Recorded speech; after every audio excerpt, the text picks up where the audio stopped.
Hello అండి. Welcome back to Sam Krishna vlogs. So, ఇవాళ మన వ్లాగ్ వచ్చేసి నా ప్రెగ్నెన్సీలో నేనే ఫుడ్ తీసుకున్నాను వీడియో చేస్తున్నానండి. సో, తప్పకుండా లాస్ట్ వరకు చూడండి, మిస్ అవ్వద్దు సరేనా? నా first month, second month food బాగానే తీసుకున్నాను, పర్లేదనమాట. సో, మూడో మంత్ పడిన వెంటనే ఫుడ్ అసలు తీసుకునేదాన్ని కాదు. ఎందుకంటే అప్పుడు వామిటింగ్ స్టార్ట్ అయింది నాకు మూడో మంత్ పడిన వెంటనే. అది కూడా మనకి ఏంటంటే నోట్లోంచి అవుతుంది కదా! సో, నాకు అలా కాదు, ముక్కులోంచి కూడా అయిపోయిందనమాట. ఒకేసారి నోట్లోంచి ముక్కులోంచి అయిపోయేది. హాస్పిటల్‌కెళ్ళి చెప్పారని చెప్తే ఆవిడేమన్నా మామూలుగా వామిటింగ్స్ అనుకోని పర్లేదు ఎలాగో అవుతదమ్మా అని చెప్పేసి నార్మల్ మెడిసిన్స్ రాసిచ్చారు నాకు. సో, నేను చెప్పానన్నమాట నోస్‌లోంచి కూడా అవుతుంది, హెవీగా అవుతుందని. సో, ఇది అలా అవ్వకూడదమ్మా, నీకు హెవీగా అవుతుంది బాగా వామిటింగ్స్ అని చెప్పేసి ఆ మెడిసిన్స్ కాకుండా వేరే మెడిసిన్స్ రాసిచ్చారండి. అది ఎక్కువ పవర్ ఉంటదనమాట. సో, మూడో మంత్ నుంచి నా వామిటింగ్ తగ్గిపోయిందండి. ఒక మంతే వచ్చిందండి అది కూడా హెవీగా వచ్చిందంతే. సరే తర్వాత ఇంక తగ్గిపోయింది నాకు. నా వామిటింగ్ ఏంటంటే నాకు మార్నింగ్ ఎక్కువ వచ్చేదండి. మళ్ళీ నైట్ అనమాట. ఇంక మధ్యాహ్నం అయితే ఏమి ఉండేది కాదు. సో, మార్నింగ్, నైటే అనమాట వామిటింగ్స్ అయితే నాకు. మధ్యాహ్నం అయితే ఏమి ఉండేది కాదు. బాగానే ఉండేది. మధ్యాహ్నం అంతా ఫుడ్ అది బాగానే తీసుకునేదాన్ని నేను.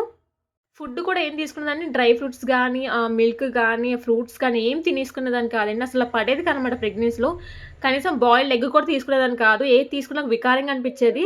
ఓన్లీ ఇంట్లో వండుతాం కదా! పప్పు, రసం, అన్నం అవే తీసుకునేదనమాట. సో, అవే నా బాడీకి ఎక్కేవి ఆ టైంలో. అస్సలు ఎంత హెల్తీగా ఫుడ్ తీసుకున్నా సరే నా వల్ల అయ్యేది కాదు. ఓన్లీ ఒక కివి ఫ్రూట్ గానీ, బనానా గానీ తీసుకునేదాన్ని అంతేనండి. కివి కూడా ఎందుకు తీసుకునేదాన్నంటే నేను బ్లడ్ ఎక్కువ పడదని చెప్తారు కదా! సో, దానికోసమని దాన్ని బలవంతంగా తీసుకునేదాన్ని కివి ఫ్రూట్ నేను. అండ్ బనానా అంటే నాకు నార్మల్‌గానే ఇష్టం. ఇంక ప్రెగ్నెన్సీ ఉన్నప్పుడు ఇంకా ఇష్టం పెరిగేది నాకు. బనానా తినాలి, బనానా తినాలని. సో, అది కూడా తినకూడదని చెప్పారు చాలామంది. నేనేంటంటే వారంలో ఒకసారి గాని, 2 సార్లు గాని తినేదాన్ని అంతే అనమాట. సో, ఎక్కువ కూడా ఏం తినేదాన్ని కాదు బనానా నేను. తర్వాత మ్యాంగో సీజన్ స్టార్ట్ అయిందంటే సమ్మర్ స్టార్ట్ అయింది. సో, అది కూడా నేను మొత్తం సమ్మర్‌లో ఒక మ్యాంగో ఒకటే తీసుకున్నానండి. ఒక్క మ్యాంగో తిన్నాననమాట. సో, ఎక్కువ కూడా తినలే, వేడి చేసింది చెప్తారు కదా బేబీకి.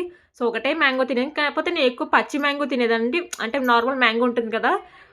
పుల్లది. సో, అవి ఎక్కువ రోజు తీసుకునేదాన్ననమాట. అదే ఎక్కువ తినేదాన్ననమాట. సో, పండుదైతే ఎక్కువ తినేదాన్ని కాదు నేను. సో, ఇదనమాట నా ప్రెగ్నెన్సీలో ఫుడ్ అయితే. సో, ఎవరికైనా నచ్చితే లైక్ చేసేయండి. అండ్ ఇంకేమైనా వీడియోస్ కావాలనుకుంటే కింద కామెంట్ చేసి చెప్పండి, చేస్తా వీడియోస్ మీకోసం నేను. అండ్ సబ్స్క్రైబ్ కూడా ముఖ్యం బిగ్లు.